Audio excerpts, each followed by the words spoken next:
Sky darkens. And flames. And cut. That's great. Good. We've got that. That's Fabo. Fabo. Thank you very, very much. Yay! That's the one. Hey, well, thank you very much, everybody, for a great first block. And have a great break. Everyone's having a break, and we will see you back here soon enough. Ladies and gentlemen of the second unit, that is a wrap on block 1.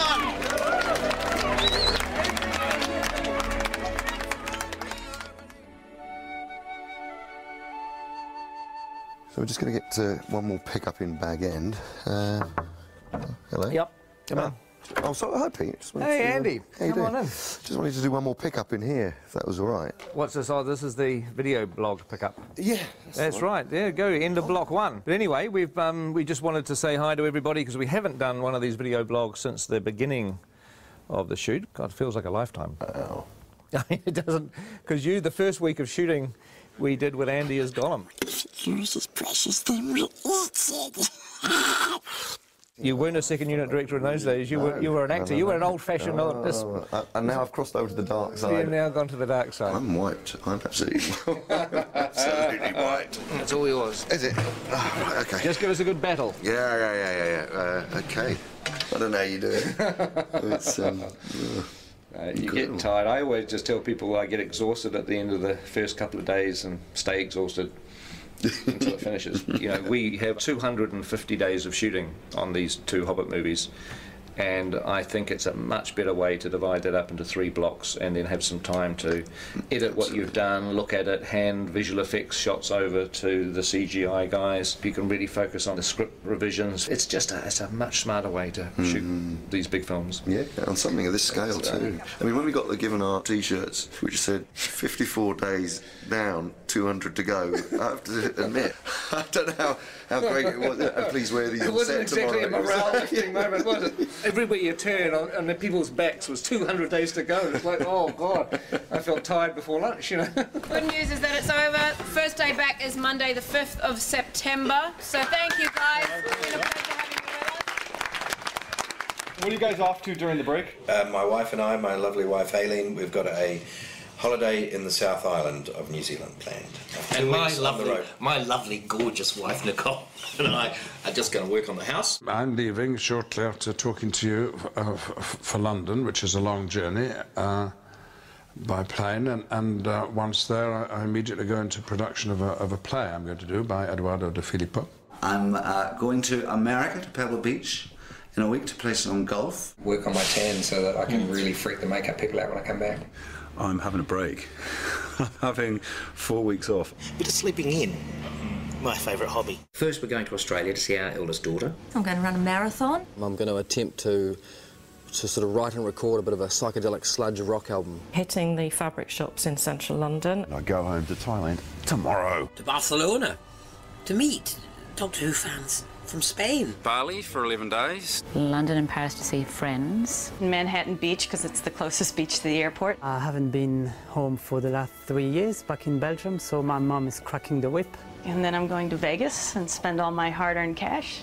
Do some more swimming and lots of golf. Probably get a little bit drunk, a little bit on a holiday. Oh, I'm looking forward to going back with mates and getting on the drink, where I'm not going to get a bad reputation because they already know what I'm like. And now I'm going back to Ireland to see my family and see some of my mates in Belfast for a quiet little weekend. I hope no one phones me for about 3 weeks at least. Hopefully come back totally refreshed and ready to rock in the next lot. What are you doing on break, Andy? Well, I'm going back home to maybe have a little bit of time off to go on holiday with the family, and then really, before you know it, I'll be back. It's weird because you get to this point when you're at the end of a block of shooting and it sort of almost feels like you're going on vacation, but it's not, because on Monday morning I'm in the cutting room editing, and I've got to have meetings with Alan and John and Dan about designing stuff for the second block, and with Richard Taylor about all the things he has to build. So in some respects I'm back into pre-production again, but also I'm in post-production because I'm editing.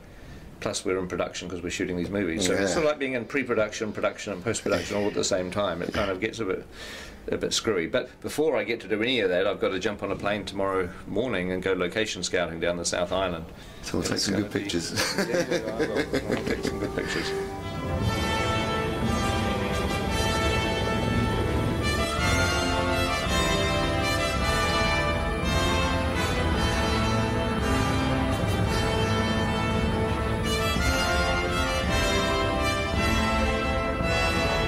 Since we're going to be doing location shooting during our next block of shooting, it's really time to have to nail everything down.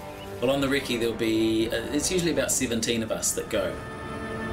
We get around in 5 helicopters usually. It's quite a spectacle when we turn up. Peter, Caro, Zane, Bridget, Andrew, Dan Henner, Simon Bright, art director, Steve Ingram, John Howe, Alan Lee, Eric Sandin, we're Tony Keddy, the grip, Reg Garside, gaffer, myself, location scout Dave Comer joins us, and Peter's assistant Sebastian, the ever faithful Sebastian's there. Here on the mountains I put my hand out and a cup of tea slides into it. That's what we like. There's even a Starbucks up here in the Southern Alps. Slippery, hard to walk and juggle a cup of tea at the same time on this sort of... I know, no mean feat.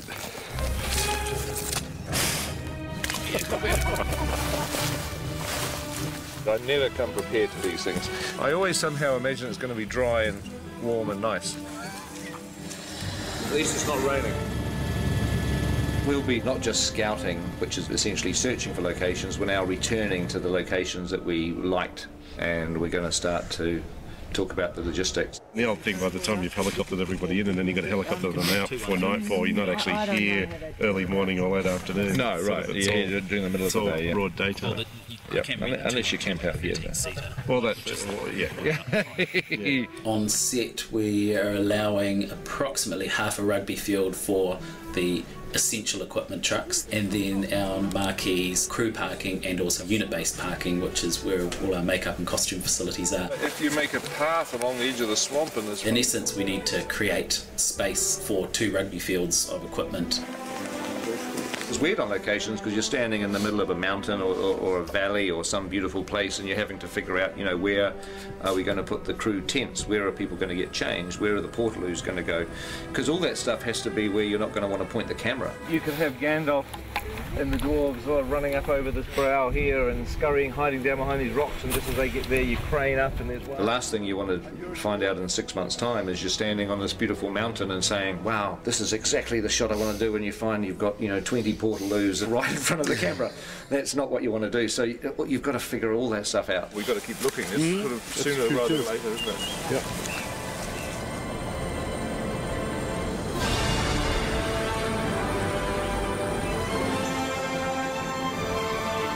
We'll be flying, I don't know, maybe 30 locations, some locations probably. We're shooting locations around the Mackenzie country, around wilder landscapes below Mount Cook. And we will also be shooting around Dunedin Way, more beautiful stone, rock, you know, wild country, and that's quite exciting because it's an area of Middle Earth we haven't visited before. That big rock could be part of a house, couldn't it? Yeah. Where we're scouting presently for the edge of Mirkwood and the Anduin grasslands is south of Queenstown. It's pretty incredible. And shooting that?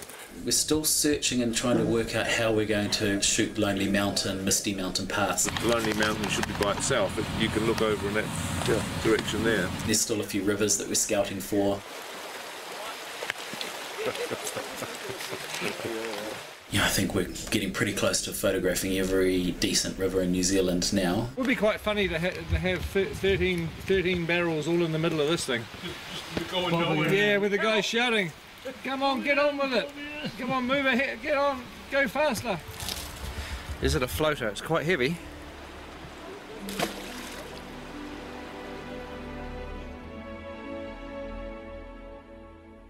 We're going to go to some reasonably remote places, sometimes places that, you know, very, very few people have seen.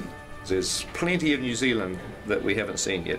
I think people think it's such a small country, and Lord of the Rings, we saw so much of it that we must have seen everything, but believe me, we haven't. There's a huge amount of wonderful locations still to come. Quite a pretty spot, isn't it? That's great, it's a great spot.